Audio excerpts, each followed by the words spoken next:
Hey guys, Adam and Sophie here, back with yet another episode of Encite Live.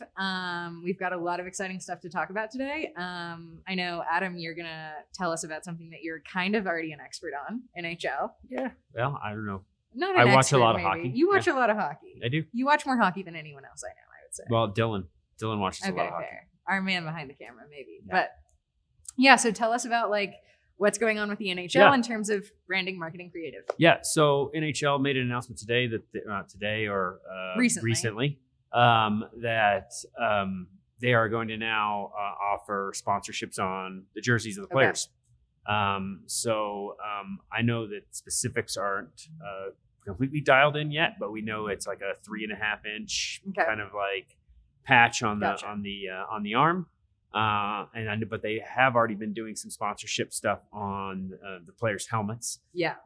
So it's kind of interesting that they're moving that direction. A lot of other sports have already done that.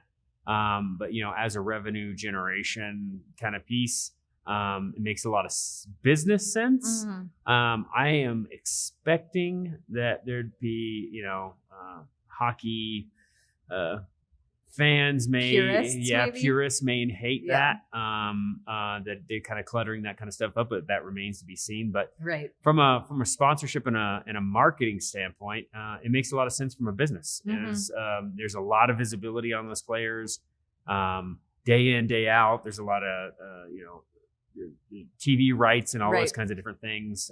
It makes a lot of sense for the NHL to kind of capitalize on that. And I think it's very beneficial for the advertisers, right? Mm-hmm. As a full service agency, we, deal with a lot of digital, but we also deal a lot with, these kinds of sponsorships and outdoors. And so it makes a lot of sense for advertisers to get that exposure because it's just a high visibility piece, Mm-hmm. So totally. I'm interested to see how it goes. Right. And I think, I don't know if it was this past season or the season before, but the NBA is already doing this. Mm-hmm. So now that it's becoming more of and I think the WNBA is too, but I think that NHL obviously has a huge viewership base. So does the NBA. Yeah. I'm almost when is that going to happen for NFL, MLB? It's inevitable. The domino keeps falling. Yeah, totally. I mean, it's been going on in other sports leagues across the world for a long time. I mean, English Premier League is a jersey sponsor in soccer. I mean, that happens, and that's just a pretty prominent piece across. And that also helps with changing it up. It helps with jersey sales for sure. Yeah. I know that I've watched a couple of matches already this season, and a lot of the fans, as soon as a new sponsor comes out, new jersey comes out, they go buy the new jersey. I've got an old jersey, and I'm just cool with the one I've got. I'm sticking with what I got. Yeah, totally. But I know in hockey, I think it's the Swedish Elite League. I know the Russian League.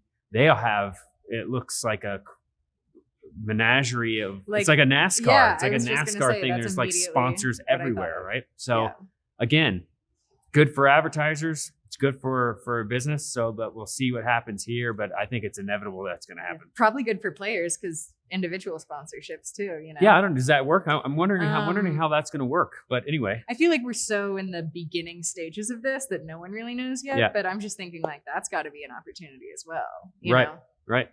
So that kind of relates today to our inside marketing, right? So we just want to talk about how to integrate, your marketing into kind of every channel that your audience is going to be seeing. Yeah. So to use that as an example, if there's a patch on your team's jersey for, let's say, Coke or whatever, you would assume that there would also be a banner ad on your website when a fan's going to check out the schedule, let's say, or see about roster changes or whatever.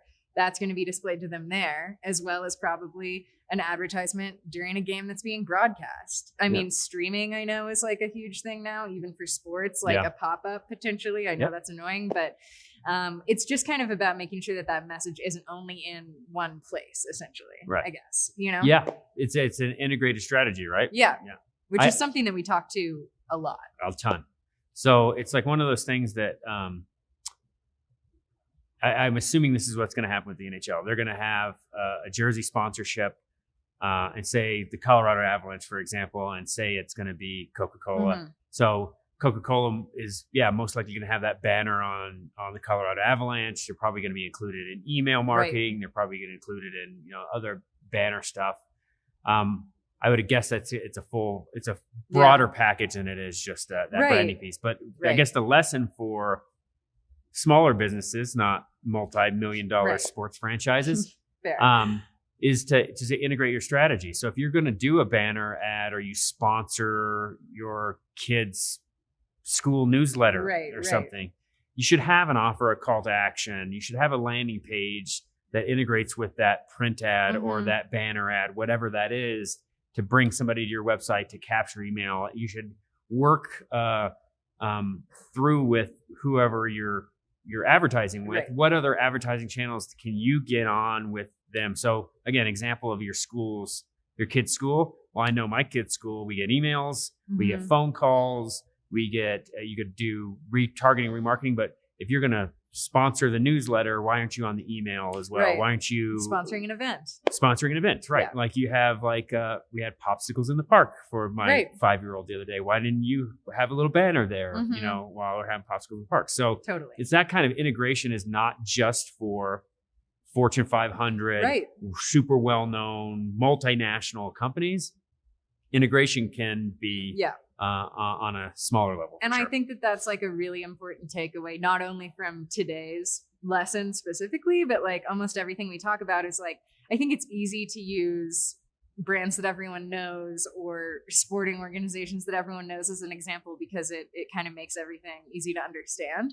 But all of this is so doable from any budget, really. I mean, you made a great example, like a kid's school newsletter. Like you're still, how many people are seeing that? Tons of parents, you know, with disposable incomes. And so I think it's like whatever you're working with, it's just about how many touches can you get and how many different kind of avenues of communication. I mean, it's there's a repetition portion of it. And the example of like kind of the kids' school newsletter. I mean, if you were a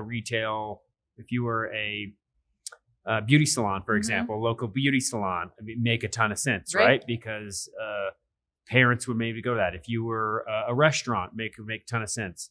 Would it make a ton of sense if you were help on demand and you're kind of like software as a service kind of thing going towards insurance brokers? Probably not. Yeah. Probably not. But you have to consider that as well. Consider the medium. Consider the audience. But the integration is is what's super important. Yeah. How many touches? And how many touches and how and that repetition, but there's also applicability, I guess, is maybe the word. But you touched a little bit about not only can Fortune 500 and these big companies can do this, but even some of the smaller businesses can do this on those budgets. I mean, this is all the same concept, right? It's all integrated marketing, right? And they're just on a much larger scale, right? And they can afford it. But okay, so they might have more money at their disposal, but I will say, imagine if the NHL as a whole really screws up in marketing.